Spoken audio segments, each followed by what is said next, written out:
AGLOW, que es una organización internacional de mujeres y hombres en más de 170 naciones del mundo, que presenta los principios bíblicos como soluciones a los asuntos exigentes de nuestro tiempo. Impulsemos el reino del Señor hacia adelante al elevar el conocimiento de Dios. Síganos en redes sociales como AGLOW Chile. AGLOW, cada nación alcanzada, cada corazón cambiado.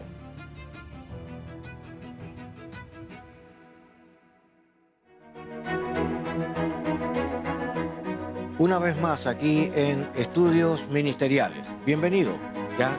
Este es un tiempo de conversación y reflexión sobre temas que ayudan y sirven al liderazgo y al ministerio.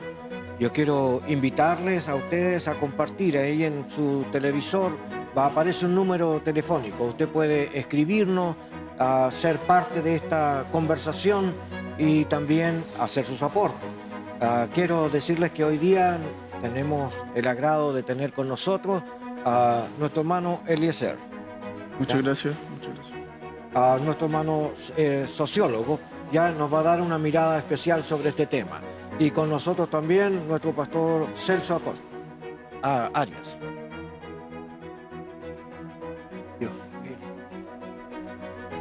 Un cariñoso saludo a todos mis amigos y hermanos que están detrás, ahí televidentes. Dios les bendiga grandemente. Es un placer estar compartiendo con Marcos, un pastor amigo, muy buen amigo.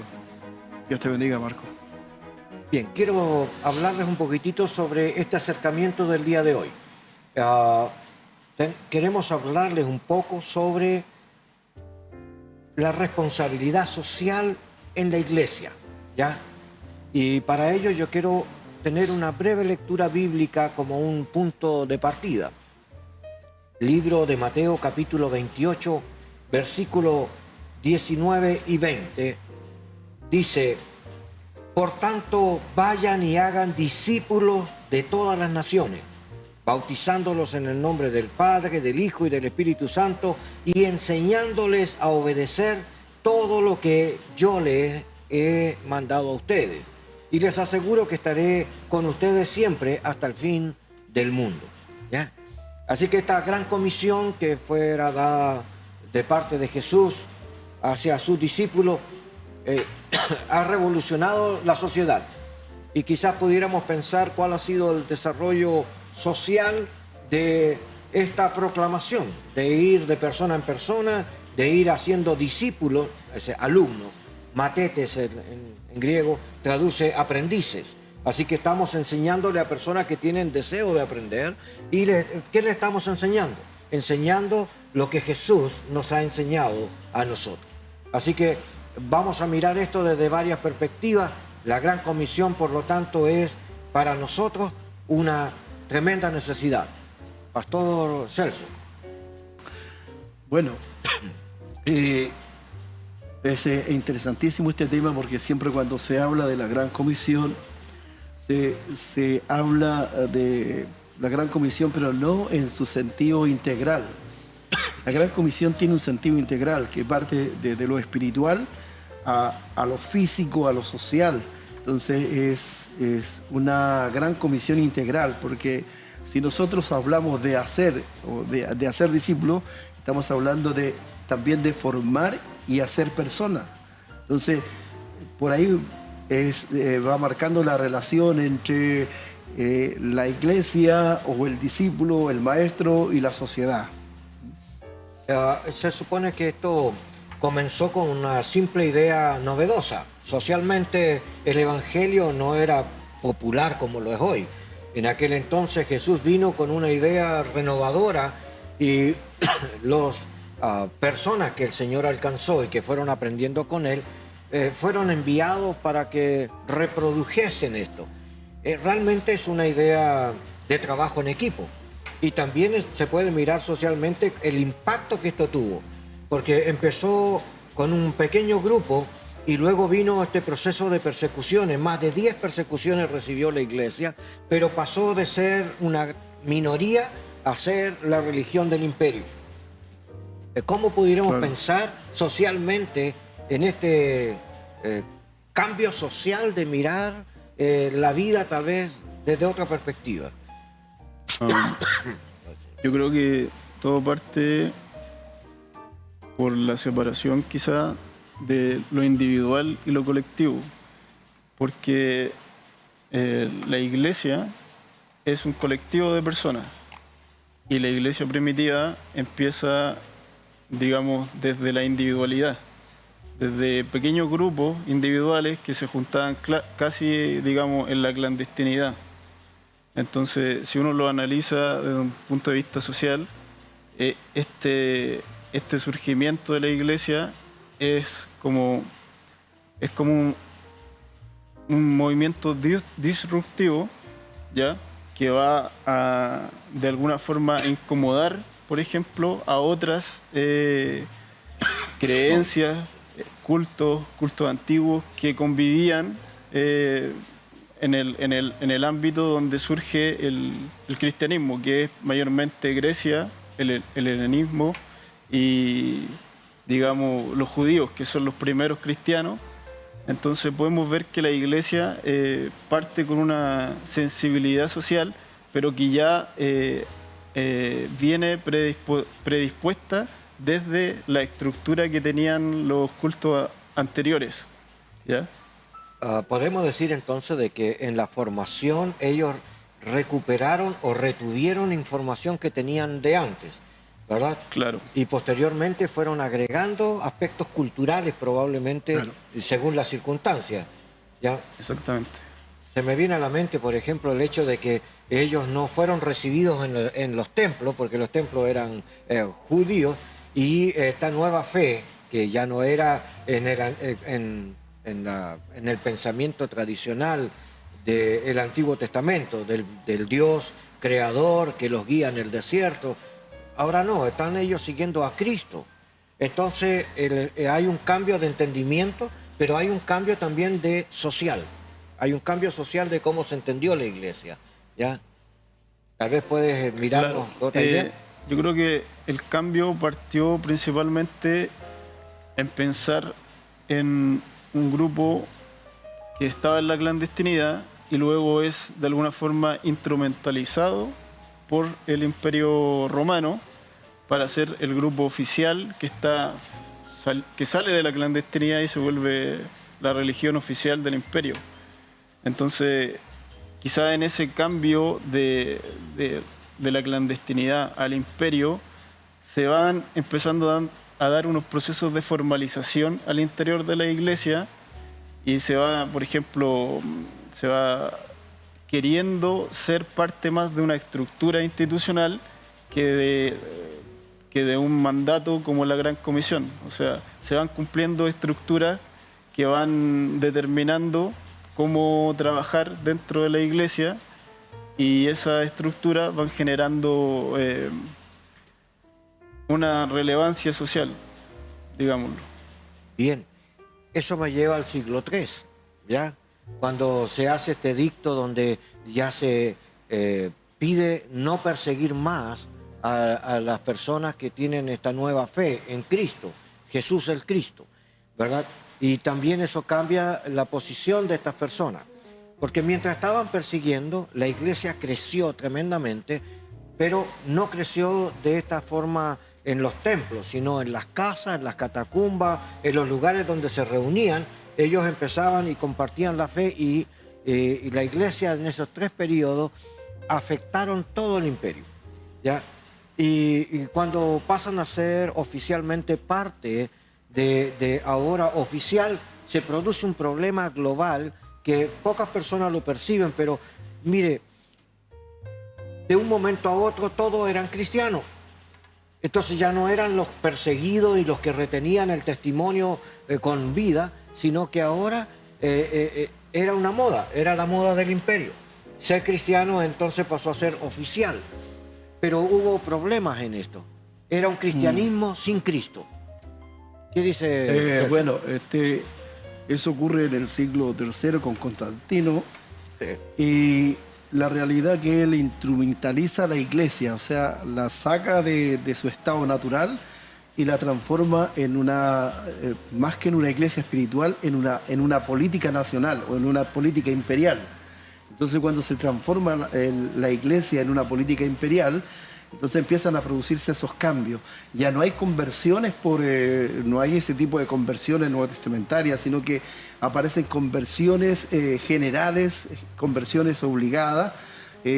Lo que el imperio, los territorios que el imperio ganaba eran conversos a la fuerza.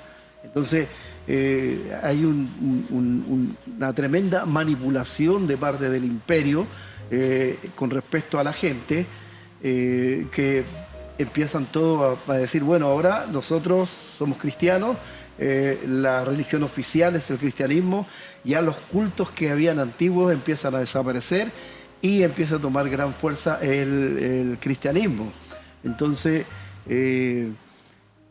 la situación cambia radicalmente. Ahora hay algunos grupos que se mantienen aparte de todo esto, pero también son grupos que son perseguidos, son grupos que son agobiados por el imperio también por no pertenecer a la clase imperial, en este sentido, al movimiento imperialista. Bueno, este es el ambiente, el que estamos describiendo, del proceso de la iglesia socialmente, que pasa de ser una novedad a una persecución y luego pasa a ser la religión oficial, y por lo tanto hay un cambios sociales en cada época, ¿ya?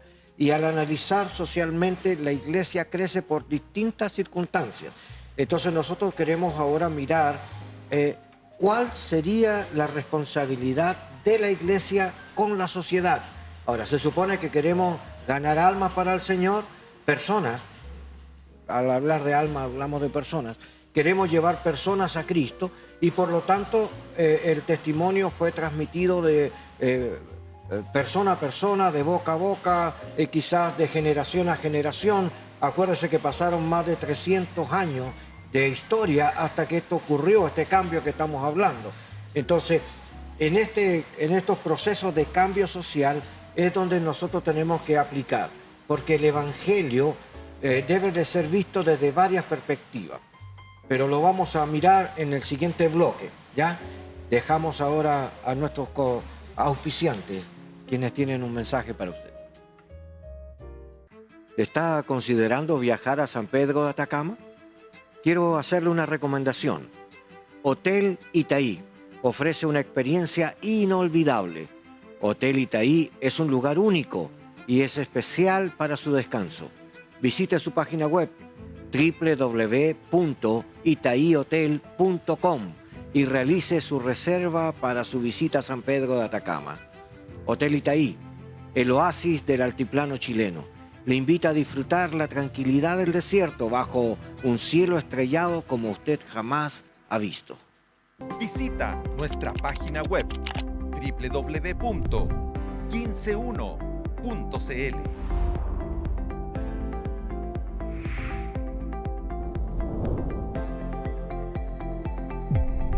Somos el 15.1.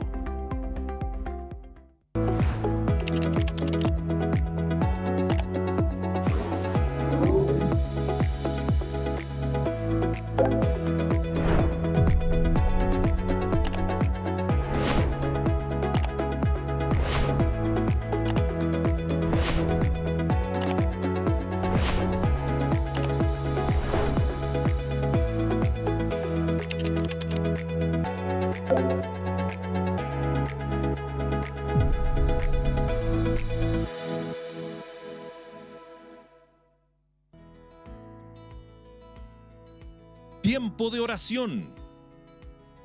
Un programa para orar y reflexionar en la palabra de Dios. Lunes a viernes, desde las 11 de la mañana. Somos el 15.1. Lovet Panadería. Lovet Panadería y Pastelería. Variedad en empanadas, variedad en pan, ricos dulces. Además, un excelente servicio, síganos en sus redes sociales como Lovett Panadería y Pastelería, ubicados en calle Ramón Cruz 636, local H, Villa Frey, Ñuñoa.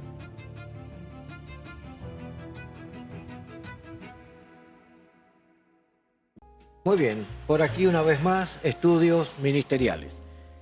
Nos da mucho gusto que estés con nosotros y que puedan estar escuchando este breve acercamiento y también aprendizaje sobre la responsabilidad de la Iglesia socialmente. Estábamos conversando brevemente sobre el contexto que se da en los primeros siglos y evidentemente un pensamiento individual comienza a ser colectivo, empieza a haber cambio en la estructura social, porque esta nueva forma de entender la vida social va llevando a adeptos que van asociándolo y lo van haciendo de una forma cultural. Y entonces me gustaría saber sobre los valores, ¿ya? ¿Por qué cambian? ¿Por qué no se sostiene lo mismo? ¿Por qué lo nuevo es mejor que lo viejo? No sé. ¿Qué dice? Yo creo que la influencia del cristianismo, ya no hablemos tanto de la institución católica o romana, o en general la influencia del cristianismo ha cimentado los pilares fundamentales de la sociedad occidental. Por ejemplo, al promover una familia principalmente nuclear, la familia monoparental, genera una disrupción otra vez con los antiguos cultos y las antiguas creencias. Ya sería, por ejemplo, de donde surge en el Mediterráneo, por ejemplo, las creencias de los cultos que creían en múltiples dioses, entonces creían en otro tipo de, digamos, de estructura familiar, de estructura social. Entonces, la influencia del cristianismo en Occidente es parte fundamental, digamos, de la formalización de una cultura cristiana. Y esa formalización de la cultura cristiana, más que nada, se ve establecida en las leyes. Las leyes que van generando el Imperio Romano van tratando de dar cuenta de esa estructura formal del cristianismo. Por ejemplo, tenemos que el calendario que nosotros usamos es un calendario que parte desde el nacimiento de Cristo. Y ese lo usamos en Occidente como que fuera algo dado así casi naturalmente, y no es naturalmente. Es una imposición cultural que se estableció a raíz de esta importancia que tiene el cristianismo en la fundación de la sociedad occidental. O sea, que en los pilares fundamentales de la sociedad occidental está el alma del cristianismo. Bien. El pastor Celso. Bueno, resaltando lo que acaba de decir Eliezer, la iglesia cristiana aporta a la sociedad valores y ética, pero también aporta la educación, aporta a las artes, aporta a la asistencia social, aporta a los derechos humanos y a la justicia, aporta a la unidad y al desafío. O sea, nosotros tenemos en la palabra del Señor, la Sagrada Escritura, cuando Jesús dice y resume la ley en 2 mandamientos: amar a Dios y al prójimo como a ti mismo. Ya ahí está entregando un tremendo aporte con respecto a la ética humana, o sea, al perdonar, al respetar, al valorar la vida. Entonces, el aporte social de la iglesia a la sociedad tiene que ver mucho con las leyes y con lo ético y con los valores y con los principios que nosotros encontramos en este tiempo. Están relacionados completamente a la iglesia cristiana, o sea, provienen del cristianismo. Valores como hablar verdad, por ejemplo, puesto de que como se funciona con el concepto del bien y el mal, entonces hablar verdad lo considera bien, pero hablar mentira lo considera mal. Entonces marca una diferencia en la actitud. Y como Dios es verdad y habla verdad, invita a sus seguidores a andar en la verdad. Sin embargo, en la otra concepción, que no es la occidental, sino la oriental, y no habla de la misma forma, ¿ya? Claro. Entonces, como los valores son distintos, ellos hablan de honor, y esto implicaría de que para ellos a lo mejor mentir con tal de conservar el honor lo considerarían correcto, pero para nosotros sería incorrecto. Entonces, la manera de acercarnos al Evangelio también va a estar afectado por nuestra cultura, Claro. ¿ya? Bueno, el Evangelio va creando pilares culturales, digamos. En cada cultura van existiendo sincretismos culturales debido a que el Evangelio trae una propuesta disruptiva a la propia cultura. Y la Gran Comisión, ya si miramos 2000 años atrás, se ha cumplido en gran parte del mundo, a pesar de que existen lugares como lugares mayormente orientales, donde todavía existen religiones predominantes como el budismo y otro tipo de religiones. Pero el cristianismo lo que trae de diferencia es que cree en una serie de valores, en una serie de principios que de alguna forma no exigen a las personas, digamos, hacer cosas que no fueran, aquí voy a poner una palabra que a los filósofos y a la gente de sociología les puede incomodar, pero no piden algo que fuera de la naturaleza humana. Digamos, el Evangelio, si uno como creyente lo mira, siempre está hablando de la naturaleza del hombre, ¿ya? Y otras creencias no parten de la naturaleza del hombre, parten de otro tipo digamos, de principios. Por ejemplo, el bien, el yin y el yang, lo bueno y lo malo, pero no parten de la naturaleza de lo bueno para el hombre. El Evangelio, la diferencia que tiene, que parte de la naturaleza de qué es lo bueno para el hombre. Entonces, vemos que otras creencias, por ejemplo, los mayas sacrificaban seres humanos, el Evangelio nunca va a poner, o el cristianismo nunca va a poner el hecho del sacrificio de personas como algo naturalmente bueno para el hombre. Ya lo vemos con el caso de Isaac. Entonces, hay muchos principios, digamos, que están insertos dentro del cristianismo, que van generando valores que son buenos para el hombre, que son naturalmente buenos para el hombre, que otras culturas y otras creencias lo omiten o simplemente no los tratan como lo trata el cristianismo. Yo creo que en eso se fundamenta quizás la popularidad del crecimiento del cristianismo, ya que trata de un buen vivir para el hombre. Mira un poco la historia más pentecostal.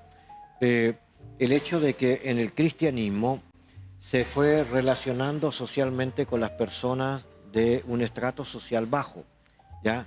¿Por qué se identificaba de esta manera? Tal vez porque también ellos eran perseguidos, también porque también vivían en el mismo dolor. Sin embargo, la identidad los llevó a convivir en los mismos ambientes. Entonces fue más fácil y más llevadero el Evangelio, porque no era una extracción fuera de su contexto cultural, sino convivían con ellos en la misma forma. Entonces el Evangelio empezó a dar formas de cómo vivir socialmente o adecuadamente. Por ejemplo, la Biblia decía, y aquí la palabra de Dios para la iglesia evangélica es la norma, ¿verdad? De ahí es nuestro fundamento. Y ahí decía, bueno, el que roba no robe más, sino que con su propio trabajo y el sudor de su frente gane el sustento para sus necesidades personales. Entonces, enseñaba algo que el resto no lo hacía. El otro era fácil robar o mentir o aprovecharse, y el Evangelio estaba diciendo, no, tú ganas con tu esfuerzo. Y fue marcando pautas para que la sociedad cristiana también tuviera un nivel de impacto social en su convivencia. ¿Qué opinas? Bueno, el impacto social de la iglesia cuando tú mencionas que la iglesia llegaba a los estratos más bajos, es como el verso que dice que de los pobres el reino, ¿ah? Pero dice, se refiere a los pobres de espíritu. Pero generalmente la iglesia o la iglesia pentecostal en este sentido es una iglesia con visión hacia la gente de los estratos sociales más bajos. O sea, no encontramos nosotros en la sociedad occidental que la iglesia esté dirigida hacia la alta esfera, sino que la iglesia va dirigida hacia la gente con necesidad. Y la mayor necesidad está en los estratos más bajos, donde hay angustia, donde hay pobreza, donde hay enfermedad, donde hay decadencia. Entonces, la iglesia hace una obra tremendamente poderosa en esos estratos o en esa parte de la sociedad, produciendo cambio a través de Jesucristo. Nosotros nos dimos cuenta, por ejemplo, del obrero que no usaba corbata o no vestía bien, después usa corbata, viste bien, cambia la cultura, se preocupa por educarse, se preocupa por la familia. Entonces hay una situación de un cambio radical en lo espiritual y en lo social. O sea, hasta su lenguaje empieza a mejorar. Entonces ya no es el hombre garabatero, sino que es el hombre que ya está hablando correctamente. Recuerdo a mi abuelo, que mi abuelo tenía un lenguaje muy especial y tenía un lenguaje casi españolizado, porque en ese tiempo la Reina Valera tenía un lenguaje bien español, entonces ellos hablaban así, ¿ah? Hablaban de una manera diferente, entonces marcaban la diferencia entre la iglesia y el mundo, como comúnmente se le conoce. Entonces, el aporte social de la iglesia a esos estratos ha sido tremendo. Nosotros históricamente encontramos muy poca gente de buena condición que esté que se haya convertido, ¿ah? Y por ahí algunos pegan algunos palos. Es más difícil que un rico entre por una aguja que un camello. Entonces la situación esa se da porque en los estratos más bajos hay mayor necesidad. Hay necesidad de cambio, hay necesidad de cultura, hay necesidad de aprendizaje, hay necesidad de educación. Hay un montón de necesidades que el Evangelio llega y las suple. Quisiera solamente hacer un círculo ahí. Sí, la verdad es que el Evangelio, entonces, por lo que estamos escuchando, ha afectado la sociedad, para bien o para mal. Afectó la sociedad en cambios valóricos y afectó la sociedad también en cambios espirituales. Por lo tanto, tenemos que entender que el Evangelio en sí ha sido positivo al mundo, ¿ya? A pesar de que tiene bemoles de interpretación social en distintos lados. Vamos a ir a un corte y ya volvemos. Queremos extender un cálido saludo a la congregación en su presencia de la comuna de Pudahuel. Te invitamos a conocer su página web www.ensupresencia.cl. No te pierdas la oportunidad de visitar su reunión dominical a las 18:30 horas en San Pablo 9297 Pudahuel, Santiago de Chile. Iglesia en su presencia, 40 años alcanzando, creciendo y sirviendo.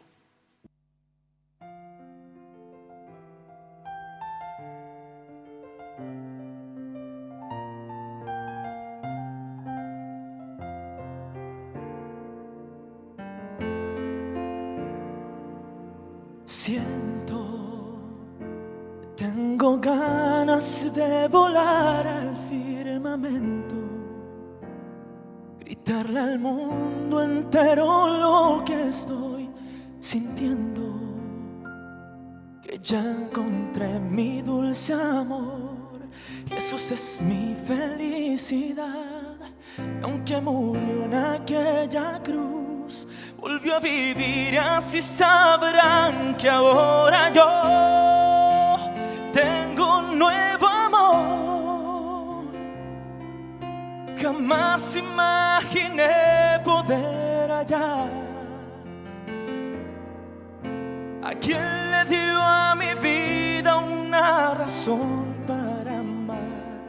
Jesús, mi amor, y más que amor, siempre será. Yo tengo un nuevo amor, el corazón me late sin parar. Hay uno que me ha dicho: te amo de verdad. Jesús, mi amor, y más que amor, mi dulce paz.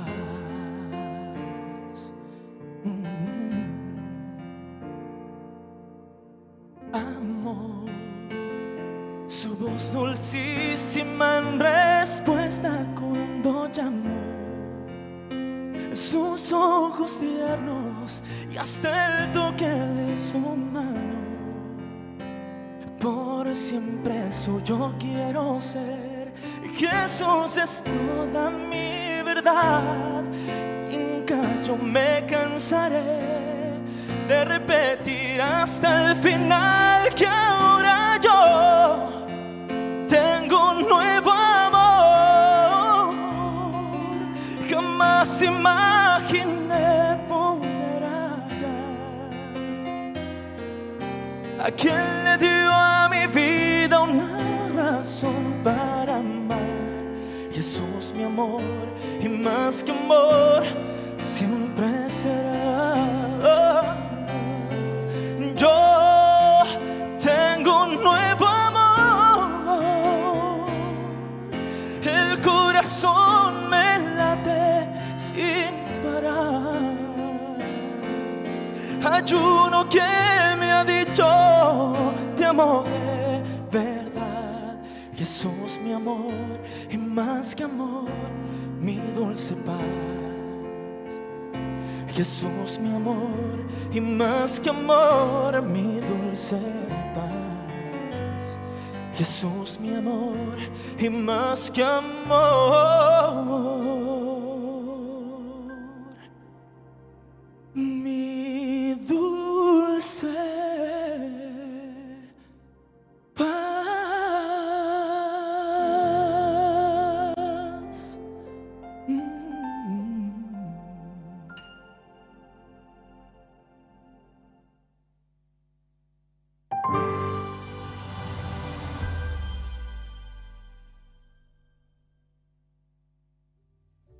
Una vez más, aquí Estudios Ministeriales. Hace bien en estar con nosotros, compartir estos momentos. Queremos invitarle que usted pueda escribirnos, hacer sus comentarios, sus aportes. Puede escribirnos a ese teléfono que aparece en televisión.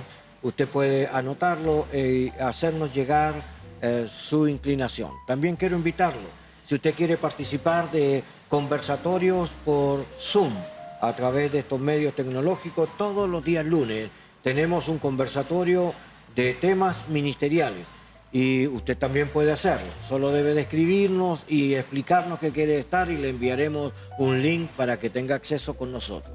Seguimos en este tema que estamos hablando sobre la iglesia y su relación o compromiso social. Quiero tocarles un tema antes de escuchar su opinión. Hay una Facultad Teológica Latinoamericana, FTL, ¿ya?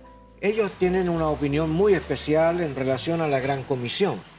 Entonces ellos dicen que en la Gran Comisión existen por lo menos dos mandatos muy especificados. El primer mandato es que hay que ir y predicar para hacer discípulos, ¿ya? Esa es la meta, es que vayas, ¿ya? Y evidentemente que hay metodología, a quién voy, dónde voy, en qué tiempo hacerlo, y todas las preguntas que uno se haga se tienen que responder localmente. Pero la segunda tiene que ver con la realidad local de la persona a la cual queremos asistir. Un ejemplo, una persona va a visitar a un enfermo y entonces en su mente lleva, voy a orar y me voy, lo unjo y me voy, ¿ya? Eso es lo que cree que va a hacer. Cuando llega a la puerta y toca la casa y no sale nadie y piensa no habrá nadie y vuelve y de repente abre la puerta y es la persona a la que él viene a ver que está postrada y se levantó solamente para abrir la puerta. Y entonces lo ve que está en mal estado y lo ayuda y cuando se acuesta empieza a preguntar y se da cuenta de que esa persona vive con personas pero como se van a trabajar está sola y no tiene nadie que le ayude en ese momento y está postrado.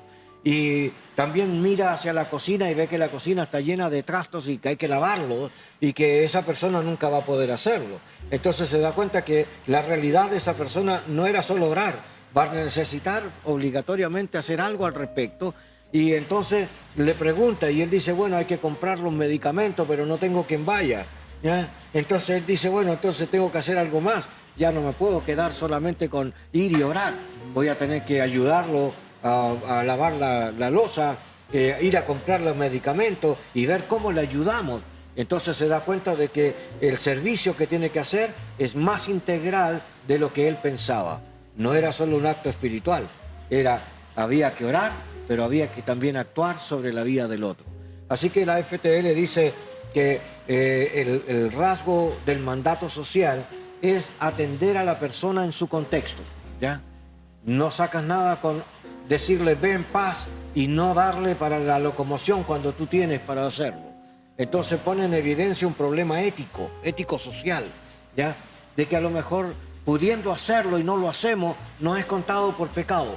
Entonces nosotros tenemos que pensar de que la evangelización es mucho más que solo hablar del contexto fe. Pastor Celso. Bueno, lo que acabas de decir me recuerda a mí algo tremendamente importante que hacía mi esposa. Yo fui pastor de una iglesia en Viña del Mar por mucho tiempo y teníamos gente con mucha necesidad espiritual y también social. Recuerdo que en cierta ocasión se enfermó uno de los hermanos de la iglesia, se cayó, estaba orando, se cayó. Y eso nos dio la oportunidad a nosotros de ir y visitar su casa. Vimos su casa y nos dimos cuenta de la tremenda necesidad que tenía el hermano en su casa. Entonces mi esposa se dio el tiempo de cocinarle, de limpiar su casa y de atenderlo. E incluso se dio el tiempo de bañarlo y de limpiarlo. Entonces nosotros somos y creemos en un evangelio integral. O sea, no solamente que comparta la palabra y que la persona reciba a Jesús como el Señor de su vida, sino que también la idea es atender a esa persona y atender a las necesidades. La iglesia puede atender necesidades de las personas. Entonces, sé que algunas iglesias o algunos ministerios se han dedicado solamente a vivir de las personas, pero no a atender a las personas. Entonces yo creo en el evangelio integral, o sea, creo que no solamente hay que predicarle la palabra, sino creo que también hay que compartir con la vida que tiene la otra persona, ya sea en lo social, en sus necesidades, porque somos un cuerpo. Y si somos un cuerpo, lo que padece mi hermano, lo padezco yo. Entonces, yo, por lo menos yo estoy de acuerdo con esa posición de que el evangelio es integral, que suple una necesidad espiritual, pero también suple una necesidad social. Me recuerda eso a mi esposa. ¿Cómo se miraría eso socialmente? Porque yo veo que el movimiento social en cuanto a la ayuda ha sido un acto político en muchas áreas, y han usado eso como una herramienta, como una palanca para fines políticos. Pero nosotros lo estamos llevando a la religión, pero en el fondo entendemos que ayudar al otro no solo es un mandato del Señor, también es una obligación moral social. Claro, lo podríamos tomar como el buen samaritano. O sea, nosotros como cristianos tenemos el deber de ayudar a los demás. de cumplir con una ética cristiana, pero si uno lo mira desde el punto de vista institucional, la Iglesia Católica, como ser la iglesia donde nosotros los cristianos estamos fundamentados, siempre tomó un rol de responsabilidad social desde un punto de vista asistencialista, donde de alguna forma veía las necesidades de los más pobres y trataba de suplirlas desde el punto de vista del asistencialismo, como lo dijimos antes, asistir a los enfermos, asistir acá, asistir allá. También desde el punto de vista de la educación, lo tomó desde la influencia que podía tomar la iglesia, desde los niños hasta las personas más, hasta que la persona va creciendo y se va desarrollando. Actualmente la responsabilidad, si uno lo quiere poner de esta forma, como la responsabilidad social cristiana, pasa mucho por incorporar el cristianismo a la sociedad desde el punto de vista institucional, pero también desde el punto de vista individual. Y desde el punto de vista individual creo que es el punto de vista quizás con mayor diferencia que puede existir, porque cada persona o cada denominación tiene una forma de individualizar cierta asistencia social, y lo que yo podría criticar es que no, en vez de crear comunidades para responder a esa responsabilidad social, nos creamos como nichos separados, ¿ya? Y cada uno responde a la necesidad por separado. O sea, yo creo que lo que ha afectado a la iglesia y la responsabilidad social es más bien el individualismo que ha surgido en Occidente. El individualismo desde el punto de vista de yo hacer las cosas a mi manera y no llegar a acuerdos con otro, que es lo que propone el cristianismo, y llegar a un acuerdo y crear instituciones o crear fundaciones o otro organismo que vayan haciéndose parte de la sociedad y cumpliendo ciertas responsabilidades que son parte de la ética cristiana. O sea, el cristianismo ha sufrido como institución lo que se puede llamar una caída dentro de lo que es la decadencia de Occidente. O sea, después de 2000 años, la iglesia no continúa siendo lo que fue desde un principio. Entonces, vemos como que empobrecido este rol social y ya no estamos tan incorporados dentro de la cultura, ni de la sociedad, ni siquiera estamos en los debates que tiene la sociedad contemporánea. Estamos más individualizados. Pensaba a mi mente varias cosas. Por ejemplo, un autor, Darío López, cuando él comienza a hablar sobre la Galilea de Jesús, menciona justamente de que el ministerio de Jesús, como un 70%, fue en la región de Galilea, que era un lugar de los pobres. Así que usa el tojos de griego para hablar de esta pobreza, que era pobreza tanto espiritual como pobreza material. Las personas entonces en esa zona, ahí era donde estaban los leprosos, donde estaban los enfermos en las calles. Cuando Jesús se acercaba a la orilla del mar de Galilea, la gente traía a los enfermos y los ponía, porque era un lugar que tenía esas características. Mientras que en Jerusalén estaba la clase alta de los sacerdotes, los saduceos y los fariseos, y ellos manejaban la parte cultural local y por lo tanto contrastaba con el resto de la región. Entonces Jesús decidió intencionalmente hacer su ministerio entre los pobres, ¿ya? Ahora, que haya tenido una predilección por los pobres, no, yo creo que lo hizo para toda la gente, pero esta gente era la que iba a ser receptora de esta primera experiencia. Y entonces eso me pone en evidencia de que a lo mejor esta Galilea, que es la que él plantea, que hoy también ve a América Latina como ese campo de misión, diciendo que la gente vive hacinado a las orillas de las grandes ciudades y que por lo tanto se asemeja al pensamiento de la Galilea de Jesús. Y que también el Evangelio, desde una mirada desde arriba, como de una fotografía aérea, se ve que la pobreza está acumulada a las orillas de las grandes ciudades y los centros son los lugares donde se concentra la riqueza. ¿Ya? Y entonces dice, es exactamente el lugar del por qué el Evangelio ha crecido más en las periferias que en los centros. ¿Ya? Entonces, es interesante la mirada de él. Otra persona, Freire, ¿ya? Paulo Freire, que en el fondo hace una mirada constructiva en el sentido de decir que las personas deben de aprender de su contexto y luego tienen que formular estas pequeñas relaciones de base donde se pueden construir unos a otros y de esta forma la persona puede salir de su entorno, autosuperarse. Entonces antes no leía, ahora aprendió a leer. Antes no sabía trabajar, más ahora tiene sus propias características laborales y por lo tanto encuentra funcionalidad. Pero puede transformar su medio. Entonces, ¿qué es lo que dice Freire? Que toda persona puede autotransformar su condición local. Solo le falta una razón. ¿Ya? Y yo quiero decir que aquí hay algo que tiene el Evangelio y que Freire no tiene. ¿Ya?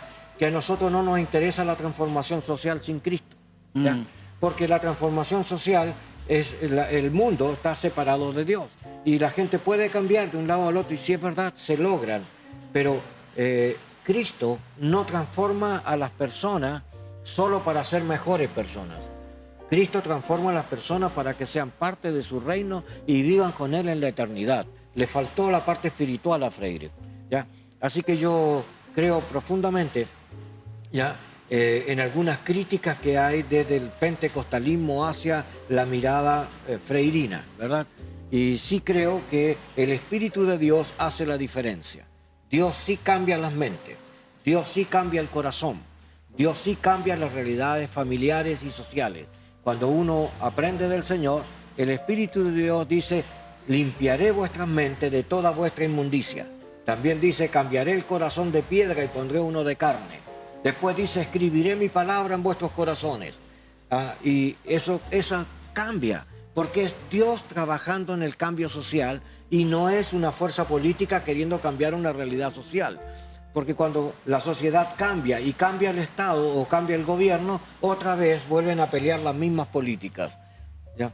Eso es lo que cambia la realidad. Así que el Evangelio y la responsabilidad social es incluir su palabra y al Espíritu de Dios en todo proceso de cambio.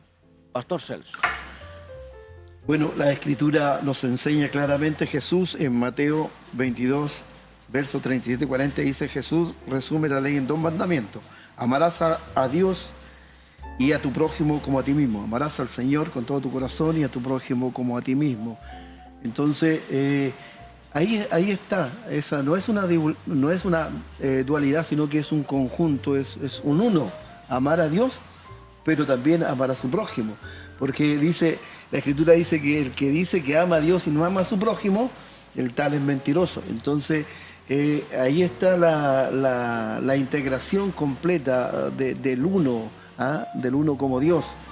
Dios nos enseña a amarle a Él, pero también nos enseña a amarle a Él a través del amor al prójimo. Entonces, ahí está la relación social que Dios quiere que nosotros tengamos con la sociedad, con nuestro prójimo, con lo que está a nuestro alrededor, con nuestro contexto, no solamente en el sentido espiritual, sino que también en el sentido de responder a las necesidades de esas personas. De hecho, la Iglesia cristiana lo hizo, compartiendo a la sociedad occidental, como dije antes, valores, ética, educación, el aporte a las artes, el aporte a la cultura. La Iglesia lo hizo y la Iglesia lo sigue haciendo. Ahora, es que algunos tienen los ojos vendados y no alcanzan a ver esa realidad, es totalmente diferente, pero el aporte de la Iglesia al mundo occidental es tremendo. Pensando que, este es un barrio. El barrio tiene infinidad de situaciones y el Señor permite plantar una iglesia en el medio. Y me pregunto, ¿cuál es la responsabilidad de esa iglesia en relación a su barrio? Bueno, esa es una pregunta como bien difícil de contestar, pero la responsabilidad de la iglesia, como lo vimos desde el comienzo, es llevar el evangelio, como cumpliendo la gran comisión, y a su vez dar una mano de apoyo, como un buen samaritano, dar una mano de apoyo a la comunidad para poder estar involucrada con ese medio. O sea, quizás lo más difícil para la iglesia en la actualidad es involucrarse con los medios, involucrarse con el contexto social, ¿ya? Porque debido a que el occidente o la cultura occidental ha ido en una decadencia de los valores cristianos, ¿ya? Por ejemplo, ya no se promueven los mismos valores que se promovían antes. Entonces, para la iglesia le es un trabajo demasiado difícil a veces convivir con las comunidades, convivir con el barrio más cercano. ¿Por qué? Porque en el barrio, quizás si está, por ejemplo, en un estrato social bajo, uno va a encontrar delincuencia, va a encontrar drogadicción, va a encontrar maltrato, violencia intrafamiliar, va a encontrar una serie de factores de riesgo donde la iglesia, digamos, no tiene las herramientas profesionales para lograr una mayor influencia en ese lugar. Entonces, como iglesia local, nos hemos ido, digamos, desanclando de las problemáticas sociales al no estar al no estar involucrados realmente con la importancia de vivir con el otro, de ayudar al otro, de ser un buen samaritano. Bien, interesante, ¿verdad? Hemos podido ahondar brevemente desde la sociología, parte de la cultura local y la eclesiología. Amados amigos, hermanos, les invitamos a seguir con nosotros estos diálogos y gracias por estar con nosotros, Eliezer, Celso, y los dejo invitados para que continuemos esta conversación en otra oportunidad, ¿ya? Gracias. Y ahondamos de otro ángulo. Y a ustedes, Dios les bendiga grandemente, ¿ya? Esperamos escucharles y escuchar sus comentarios, ¿ya? Nos vemos la próxima oportunidad.